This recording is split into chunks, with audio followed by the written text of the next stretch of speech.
Hello viewers, welcome to our channel. EVS হচ্ছে TET পরীক্ষার জন্য একটি গুরুত্বপূর্ণ বিষয়। বিভিন্ন টেট পরীক্ষায় এটি এসে থাকে। ঠিক সেরকমই কিছু প্রশ্ন নিয়ে যেগুলো বিভিন্ন পরীক্ষায় এসেছে এবং গুরুত্বপূর্ণ, সে সম্পর্কে আমরা একটি মক টেস্ট নেব এবং প্রত্যেকটি উত্তর তোমাদের বলে দেবো। তোমরা 6 সেকেন্ড করে টাইম পাবে প্রত্যেকটি অ্যান্সার দেওয়ার জন্য। লাইভ চ্যাটে অংশ নিতে পারো তোমরা প্রত্যেকে, এবং কমেন্টে তোমাদের জানাতে পারো কটি ঠিক হলো। তোমরা শেষে আমাদের ভিডিওর শেষে জানাবে যে স্যার আমার এতগুলো ঠিক হলো। ঠিক আছে? এতে তোমরা প্রিপারেশন নিতে আরো আগ্রহী হবে এবং আমাদেরও ক্লাস নিতে ভালো লাগবে। তো বলে রাখি, যারা নতুন এসছো আমাদের চ্যানেলে কিন্তু টেটের প্রিপারেশন নিচ্ছ, তাদের বলে রাখি আমাদের চ্যানেলটির সাথে যুক্ত থাকো। অবশ্যই সাবস্ক্রাইব করে পাশে থাকা বেল আইকনটি প্রেস করে দেবে, তাহলে সব নোটিফিকেশন তোমরা সবার আগে পেয়ে যাবে।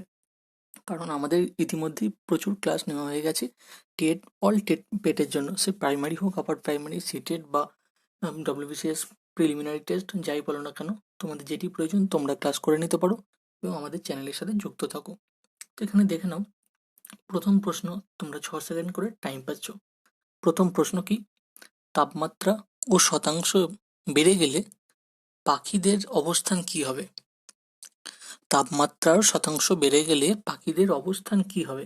20% বিলুপ্তি হবে, 15% বিলুপ্তি হবে, 10% বিলুপ্তি হবে, বা 11% বিলুপ্তি হবে। তোমাদের টাইম স্টার্ট নাও। 6 সেকেন্ড করে তোমরা টাইম পাবে।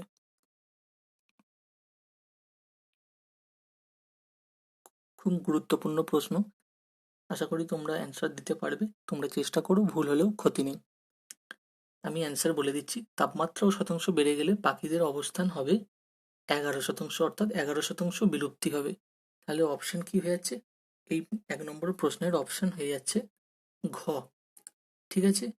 ঘ হয়ে যাচ্ছে আমাদের অ্যান্সার, অর্থাৎ 11% বিলুপ্তি হবে। যেগুলো গুরুত্বপূর্ণ সেগুলো অবশ্যই নোট করে রাখবে। বায়ু দূষণের ফলে কি রোগ উদ্ভূত হয়? অর্থাৎ হেপাটাইটিস, ব্রঙ্কাইটিস, টিউবারকুলোসিস, জন্ডিস, এই চারটির মধ্যে কোনটি? তোমাদের টাইম স্টার্ট নাও। তোমরা 6 সেকেন্ডের মধ্যে আমাদের অ্যান্সারটি জানাবে। বায়ু দূষণের ফলে কি রোগ উদ্ভূত হয়, এই চারটির মধ্যে কোনটি? আশা করি তোমরা অ্যান্সার দিয়ে দিয়েছো, বা যারা দেরিতে ক্লাস করছো তাদেরও উদ্দেশ্য বলছি, তোমরা অবশ্যই মক টেস্টে অংশ নাও। অ্যান্সার হবে ব্রঙ্কাইটিস। অ্যান্সার হবে ব্রঙ্কাইটিস, অর্থাৎ বায়ু দূষণের ফলে ব্রঙ্কাইটিস রোগ হয়, শুরু হয় বা উদ্ভূত হয়। এরপর 3 নম্বর প্রশ্ন। পাথরের ক্যান্সার বা পাথরের কুষ্ঠের কারণ কি? অতিবেগুনি রশ্মি, অম্লবৃষ্টি, গ্রিনহাউস গ্যাসের প্রভাব, নাকি শিলাবৃষ্টি? তোমাদের টাইম স্টার্ট নাও। তোমরা অ্যান্সার দিয়ে দাও। আশা করি তোমরা উত্তর দিতে পারছো। যেগুলি না পারবে কমেন্টে জানাবে। অ্যান্সার হবে অম্লবৃষ্টি। ঠিক আছে? অর্থাৎ ক্ষয়েরটা অ্যান্সার হবে অম্লবৃষ্টি। এরকম প্রত্যেক দিন নিয়মিত প্রস্তুতি এবং নিজের প্রস্তুতি যাচাই করার জন্য বিভিন্ন থিওরিটিক্যাল ক্লাস, প্র্যাকটিক্যাল ক্লাস, হ্যাঁ, লাইভ মক টেস্ট অংশ নেওয়ার জন্য তোমরা এখনই সাবস্ক্রাইব করে পাশে থাকা বেল আইকনটি প্রেস করে দাও, এবং বিভিন্ন পেডাগোগিক কোশ্চেনও পাবে সিডিপি সহ। তারপর নেক্সট কোশ্চেন 4 নম্বর। পরিবেশের স্থূল উপাদান কোনটি? জীব ও জড়, শুধু জীব, উদ্ভিদ, বা সবগুলি? এই চারটির মধ্যে কোনটি? তোমাদের টাইম স্টার্ট নাও।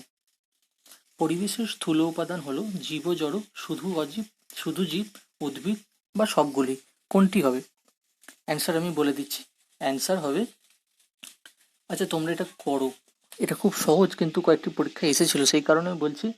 বিভিন্ন টিচারেরা এই মক টেস্টের ক্ষেত্রে এই প্রশ্নটি রেখে দেয় তোমাদের জন্য, আমিও রাখছি। তোমরা নিজেরা অ্যান্সার করো, আশা করছি তোমরা সঠিক উত্তর দিতে পারবে। তারপর 5 নম্বরে চলে যায়। সমুদ্রপৃষ্ঠ থেকে ঊর্ধ্বে বায়ুর ঘনত্ব ক্রমশ কি হয়? খুব গুরুত্বপূর্ণ প্রশ্ন। সমুদ্রপৃষ্ঠ থেকে ঊর্ধ্বে বায়ুর ঘনত্ব কি হয়? ভারী হয়, সমান থাকে, বৃদ্ধি পায়, হ্রাস পায়? তোমরা 6 সেকেন্ডের মধ্যে অ্যান্সারটি জানাও। খুব গুরুত্বপূর্ণ কোশ্চেনগুলি আমাদের নিয়ে আসা হয় চ্যানেলে, এবং তোমরা নিয়মিত দেখতে থাকো। আমি অ্যান্সার বলে দিই, সমান থাকে, অর্থাৎ কনফিউজ হবে না। সমুদ্রপৃষ্ঠ থেকে ঊর্ধ্বে বায়ুর ঘনত্ব ক্রমশ কি হয়? ক্রমশ শব্দটা থাকবে, দেখবে ক্রমশ সমান থাকে, অর্থাৎ ক্রমশ শব্দের সঙ্গে আমরা অনেকেই পরিচিত ভারী বা হ্রাস, কিন্তু না, সমান থাকে। Next question. সিওডি কথাটির গুরুত্বপূর্ণ এটি, হ্যাঁ, এর পূর্ণ কথাটি তোমরা বলবে, খুব গুরুত্বপূর্ণ সিওডি কথাটি। এর পূর্ণ অর্থ কি? Chemical offset demand, chemical oxygen diplomat বা ডিপ্লোম্যাট, এর দুটো অপশনই থাকে, ডিপ্লোম্যাট বা diplomat, chemical oxygen demand, committed oxygen demand, এই চারটির মধ্যে কোনটি? তোমাদের টাইম স্টার্ট নাও। সিওডি কথাটির পূর্ণ অর্থ কি? খুব গুরুত্বপূর্ণ। প্রতিনিয়ত বিভিন্ন পেডাগোগি ক্লাস বা যে কোনো রকম টেট পরীক্ষার্থী যারা প্রিপারেশন নিচ্ছ, মনে রাখবে টেট এখন দিনকে দিন খুব গুরুত্বপূর্ণ হয়ে যাচ্ছে, অর্থাৎ ক্রমশ গুরুত্বপূর্ণ হয়ে যাচ্ছে।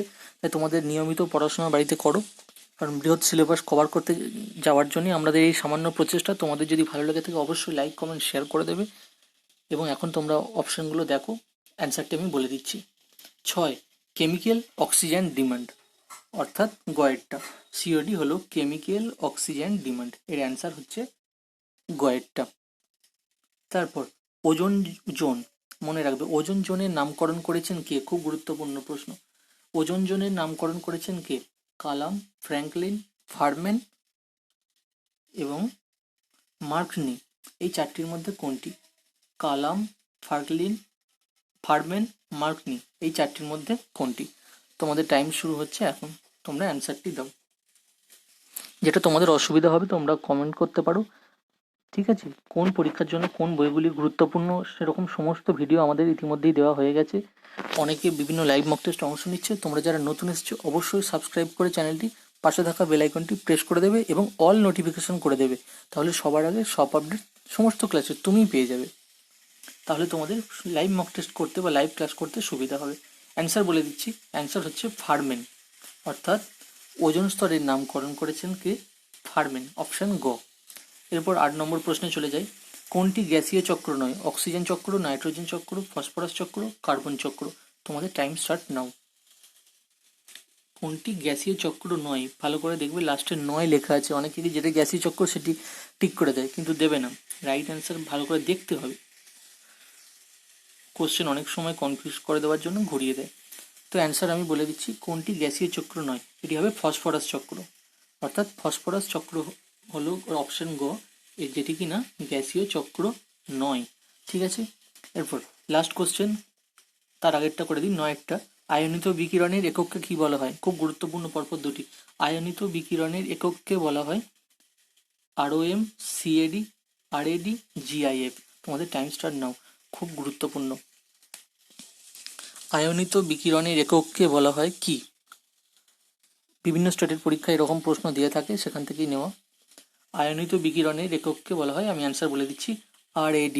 ঠিক আছে, র্যাড বা RAD, র্যাড থাকলেই মনে রাখবে অপশন গ হয়ে যাচ্ছে, র্যাড থাকলেই তার সঙ্গে সম্পর্কিত হবে আয়নিত বিকিরণ। ঠিক আছে, আয়নিত বিকিরণের একক হলো র্যাড বা RAD।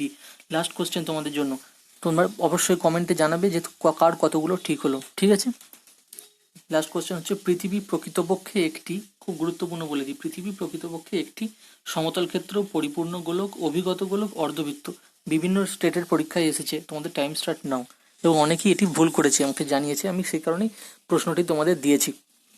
তোমাদের বলে রাখি, তোমরা যদি সমস্ত আপডেট পাওয়ার জন্য আমাদের টেলিগ্রাম চ্যানেল জয়েন করতে চাও, তাহলে সেখানে লিখবে অল টেট ফেট, ক্যাপিটালে লিখবে ALL, অল, ক্যাপিটালে TET, ক্যাপিটালে PT, পরপর লিখবে অল টেট ফেট ক্যাপিটালে।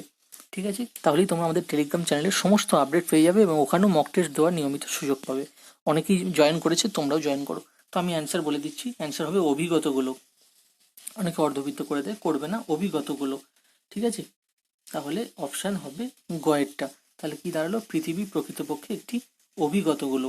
তাহলে বলে রাখি, যারা মক টেস্ট দিলে বা যারা লাইভ দেওয়ার সুযোগ পাওনি, পরে এসে দেখছো, তারা অবশ্যই কমেন্টে জানাবে প্রত্যেকটি উত্তর, প্রত্যেকটি অপশান শুধু লিখে দেবে, তাহলেই হবে। এবং কার কতগুলো ঠিক হলো তোমরা সেগুলো জানাবে।